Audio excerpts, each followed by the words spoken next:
नमस्कार, प्राइम समाचारमा स्वागत छ। म एलिना केसी। सुरु गरौँ अहिलेसम्मका प्रमुख समाचारबाट।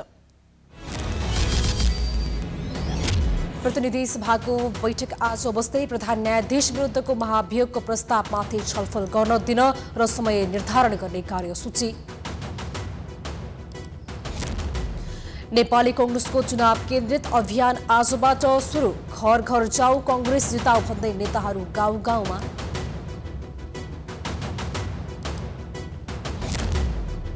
चुनावमा मतदाता प्रभावित पार्न अत्याधिक खर्च गर्ने प्रवृत्तिप्रति चौतर्फे चिन्ता। खर्चको सीमा नाग्नेलाई कारबाही नहुँदा विकृति मौलायो।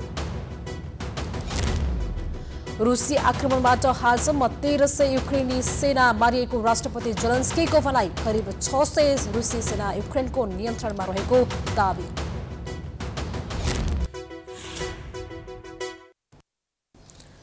अब समाचार विस्तारमा। प्रतिनिधि सभाको बैठक आज बस्दैछ। दोस्रो महाधिवेशनको 11औं बैठक आज दिउँसो 1 बजे बस्न लागेको हो। सचिवालयले बैठकका सम्भावित कार्यसूची सार्वजनिक गरेको छ। आजको बैठकमा सार्वजनिक लेखा समितिका सभापति भरत कुमार शाहले सार्वजनिक लेखा समितिको 21औं वार्षिक प्रतिवेदन पेश गर्ने कार्यसूची रहेको छ। यस्तै सभामुख अग्निप्रसाद सापकोटाले नेपालको संविधानको धारा 101 को उपधारा 2 एवं प्रतिनिधि सभा नियमावली 2075 को नियम 161 को उपनियम 1 बमोजिम देवप्रसाद गुरुङ, पुष्पा भूषाल र जीवनराम श्रेष्ठ प्रस्तावक र 95 जना सांसद समर्थक भई प्रधान न्यायाधीश चलेन्द्र शमशेर जबरा विरुद्ध दर्ता गराएको महाभियोगको प्रस्तावमाथि छलफल हुने दिन र समय निर्धारण गर्ने सम्भावित कार्यसूची रहेको छ। प्रमुख प्रतिपक्षी एमाले लामो समयदेखि संसद बैठक अवरुद्ध गर्दै आएको छ। पार्टीले कारबाही गरेका 14 सांसदको सूचना टाँस गर्नुपर्ने एमालेको माग छ। सभामुख भने अवरोधकै बीच बैठकका काम कारबाही अघि बढाउँदै आएका छन्।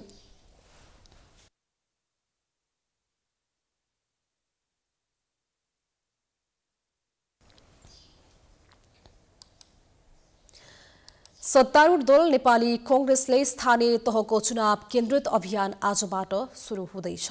अभियान सफल बनाउन केन्द्रीय तहका नेताहरू नै जिल्ला जिल्लामा पुगेका छन्। एक रिपोर्ट।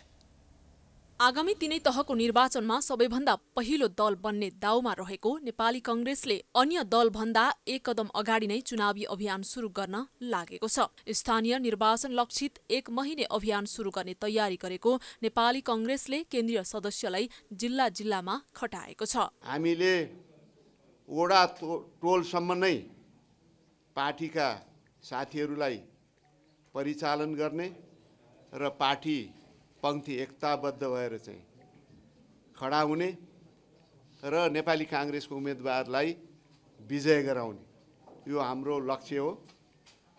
हरेक काँधलाई भारी, हरेक हातलाई जिम्मेवारी, अर्थात् कुनै पनि नेपाली कांग्रेसका कार्यकर्ताहरू जिम्मेवारी विहीन नरहुन् भनेर हामीले सम्पूर्ण जति पनि यो प्रदेशदेखि स्थानीय टोलसम्मको संरचना, पार्टी संरचना छ त्यसलाई सम्पूर्ण रूपमा पूर्णता दिने र जिम्मेवारीको बाँडफाँड गर्ने, यसले चाहिँ हाम्रो यो अभियानलाई थप गति दिन्छ। आइतबार सुरु हुने घर घर जाउँ कांग्रेस जिताउँ अभियान सञ्चालनका लागि 77 वटै जिल्लामा केन्द्रीय तहका नेताहरू पुगेका छन्। 77 वटै जिल्ला, 753 स्थानीय तह र 6743 वटै वडामा अभियान सञ्चालन हुनेछ।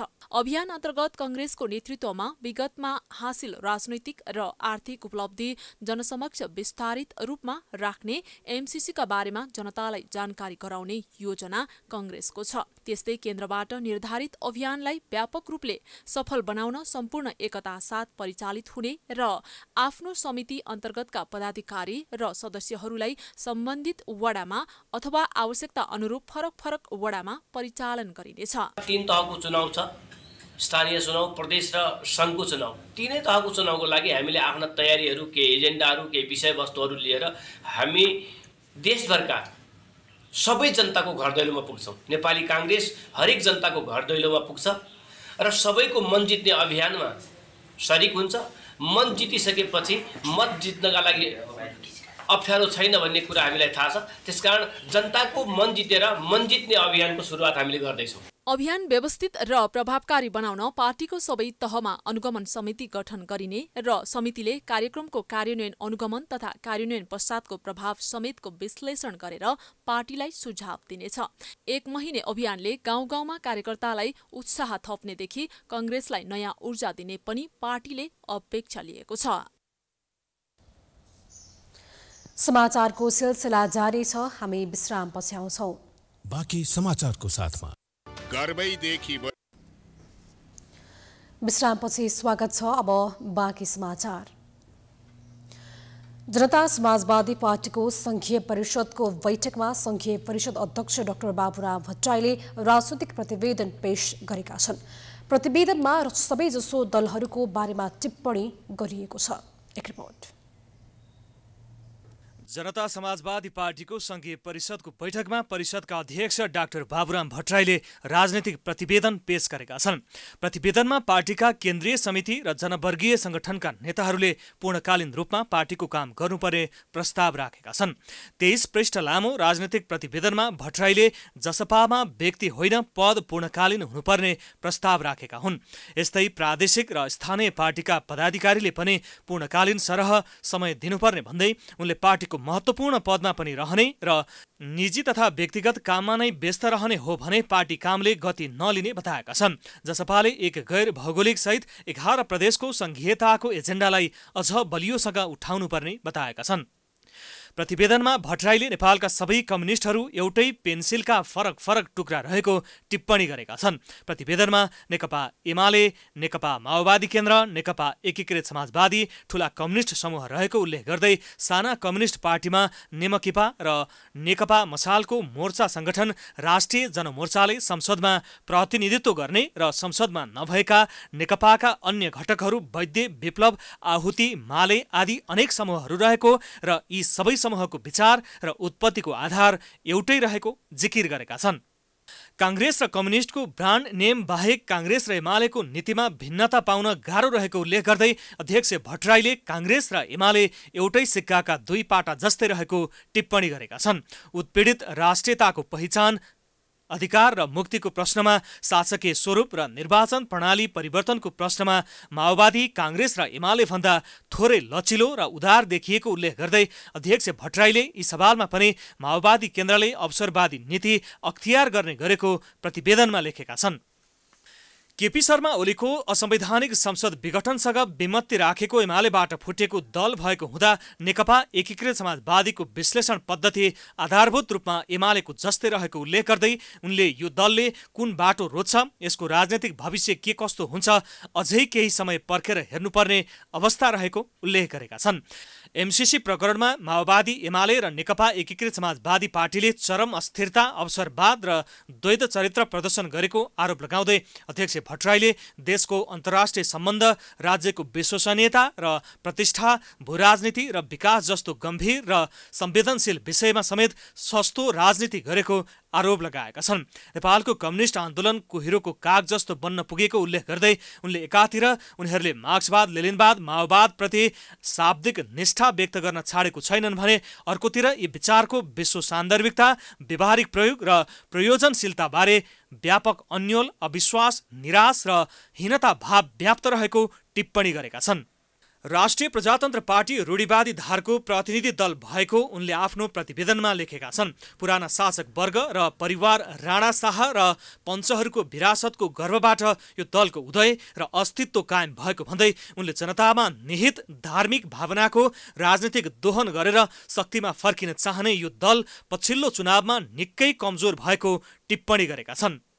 महन्त ठाकुर नेतृत्वको लोकतान्त्रिक पार्टीलाई अध्यक्ष भट्टराईले विचार, सिद्धान्त र एजेन्डा प्रष्ट नभएको पार्टी रहेको दावी गरेका छन्। तराई मधेस केही जिल्लामा जनमत नामको पार्टीले केही राजनीतिक गतिविधि गरिरहेको पाइएको उल्लेख गर्दै अध्यक्ष भट्टराईले यो पार्टीका वास्तविक राजनैतिक अभिष्ट के हुन् भन्ने अझै प्रष्ट नरहेको टिप्पणी गरेका छन्।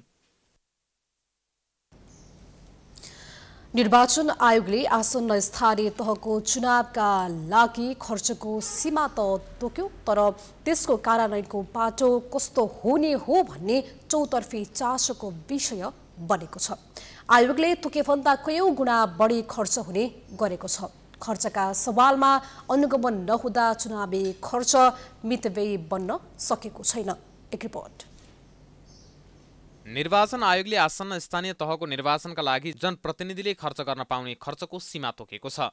तर त्यही सीमाभित्र नै जनप्रतिनिधिले खर्च गर्ने विषयमा भने प्रश्न उठेको छ। निर्वाचनलाई मितव्ययी बनाउनको लागि निर्वाचन आयोगले योभन्दा अगाडिका चुनावमा पनि खर्च सीमा तोक्ने गरेको थियो। तर निर्वाचन आयोगले तोकेको सीमाभित्र रहेर कुनै पनि जनप्रतिनिधिले खर्च गर्दैनन्, जसका कारणले गर्दा चुनाव झनभन्दा झन महँगो हुँदै गएको छ। यद्यपि आयोगले निर्वाचन पश्चात पाउने खर्च विवरण भने खर्च सीमाभित्रकै हुने गरेको छ।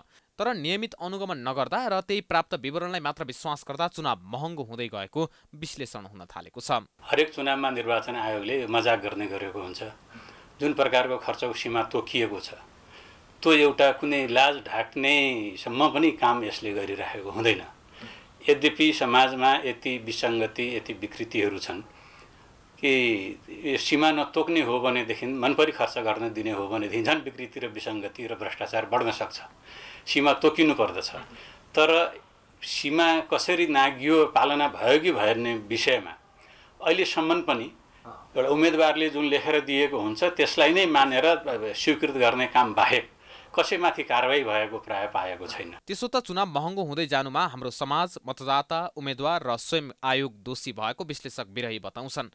यो प्रकारले चुनाव महँगो हुँदै जाँदा काम गर्ने, जनताप्रति उत्तरदायी भएका जनप्रतिनिधि भन्दा पनि पैसा भएका र सीमित स्वार्थ मात्र भएका जनप्रतिनिधि निर्वाचित हुने सम्भावना बढेर गएको छ। यो प्रकारको प्रवृत्ति समयमा नै सुधार्न नसके यसले समग्र व्यवस्था नै खतरामा पर्ने विश्लेषक बिरहीको तर्क छ। निश्चित रूपमा लोकतन्त्रको भविष्यमाथि पनि त्यसले प्रश्न उठाउँछ र लोकतन्त्रको प्रतिफल आम नागरिकसम्म पुग्न सक्दैन। लोकतन्त्रको मेरुदण्ड बलियो हुन सक्दैन। निर्वाचन एउटा अत्यन्त अनिवार्य र प्राथमिक तत्त्व हो लोकतन्त्रलाई बचाउ गर्नको निमित्त, लोकतन्त्रलाई शुद्ध पार्नको निमित्त र परिणामदायी र जनताको लागि प्रतिफल दिनको निमित्त। यसैलाई नै हामीले स्वच्छ पार्न सकेनौँ भनेदेखि, इमान्दार र योग्य र सक्षम व्यक्ति आउन सक्ने वातावरण निर्माण हुन सकेन भनेदेखि त्यसको असर स्वाभाविक रूपमा लोकतन्त्रमाथि पर्दछ, लोकतन्त्र कमजोर हुन सक्दछ। निर्वाचन आयोगले महानगरको प्रमुख वा उपप्रमुखको प्रत्याशीले बढीमा 7,50,000 खर्च गर्न पाउने जनाएको छ। त्यस्तै उपमहानगरपालिकाको प्रमुख वा उपप्रमुखको उम्मेदवारले बढीमा 5,50,000 र नगरपालिकाको प्रमुख वा उपप्रमुखको उम्मेदवारले बढीमा 4,50,000 रुपियाँ खर्च गर्न पाउने सीमा तोकिएको छ। आयोगले गाउँपालिकाको अध्यक्ष वा उपाध्यक्षले बढीमा 3,50,000 खर्च गर्न पाउने सिलिङ तोकेको छ। त्यस्तै महानगरको वडा अध्यक्ष वा सदस्यको उम्मेदवारले बढीमा 3 लाख र उपमहानगरको वडा अध्यक्ष वा सदस्यको उम्मेदवारले बढीमा 2,50,000 खर्च गर्न पाउनेछ। नगरपालिकाको वडा अध्यक्ष वा सदस्यको उम्मेदवारले बढीमा 2 लाख खर्च गर्न पाउने र गाउँपालिकाको वडा अध्यक्ष वा सदस्यको उम्मेदवारले बढीमा 1,50,000 खर्च गर्न पाउने व्यवस्था आयोगले गरेको छ।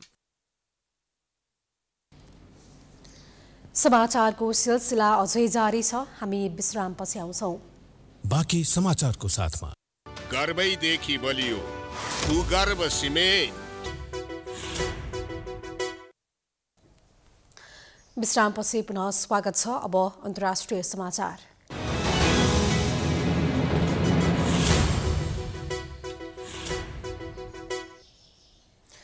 युक्रेनी राष्ट्रपति भ्लोडिमिर जेलेन्स्कीले रुसी आक्रमणबाट आफ्ना 1300 सैनिकको मृत्यु भएको बताएका छन्। पत्रकार सम्मेलन गर्दै राष्ट्रपति जेलेन्स्कीले द्वन्द्वमा हालसम्म 1300 युक्रेनी सेनाको मृत्यु भएको जानकारी दिएका हुन्। उनका अनुसार 500 देखि 600 रुसी सेनाले युक्रेनी सेना समक्ष आत्मसमर्पण गरेको पनि बताएका छन्। रुसले पछिल्लो समय कीवको दक्षिणमा रहेको एउटा सैन्य एयरफिल्ड मिसाइलले प्रहार गरेको छ। अधिकांश रुसी सेनाहरू शहरबाट 25 किलोमिटर मात्र टाढा रहेको बताइएको छ। उनीहरू आक्रमणका लागि कीवको भित्री क्षेत्रमा प्रवेश गर्न थालिसकेका छन्। यसैबीच फ्रान्सका राष्ट्रपति इमानुएल मैक्रोन र जर्मन चान्सलर ओलाफ स्कोल्सले रुसी राष्ट्रपति भ्लादिमिर पुटिनलाई युद्ध विराममा सहमत हुन आग्रह गरेका छन्।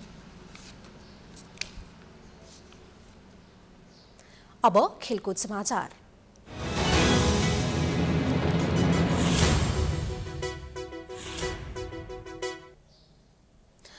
मनाग मर्साङ्दे क्लबले सर्वाधिक धनराशिको 5औं मुख्यमन्त्री Sudurpashchim Khaptad gold cup football प्रतियोगिताको उपाधि जितेको छ।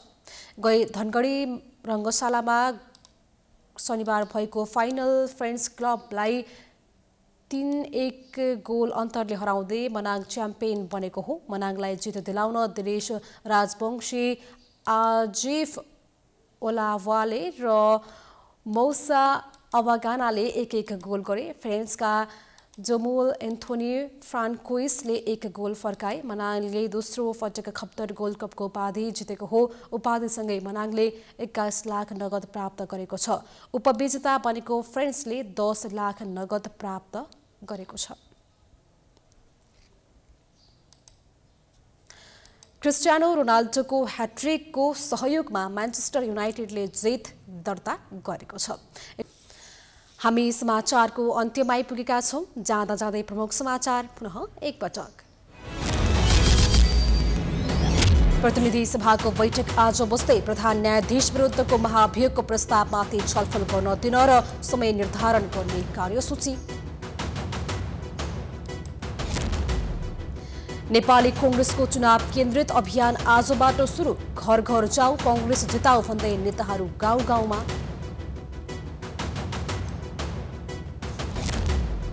चुनावमा मतदाता प्रभावित पार्न अत्याधिक खर्च गर्ने प्रवृत्तिप्रति चौतर्फी चिन्ता। खर्चको सीमा नाग्नेलाई कारबाही नहुँदा विकृति मौनायो। रुसी आक्रमणबाट हालसम्म 1300 युक्रेन सेना मारिएको राष्ट्रपति जेलेन्स्कीको भनाई। करिब 600 रुसी सेना युक्रेनको नियन्त्रणमा रहेको दावी।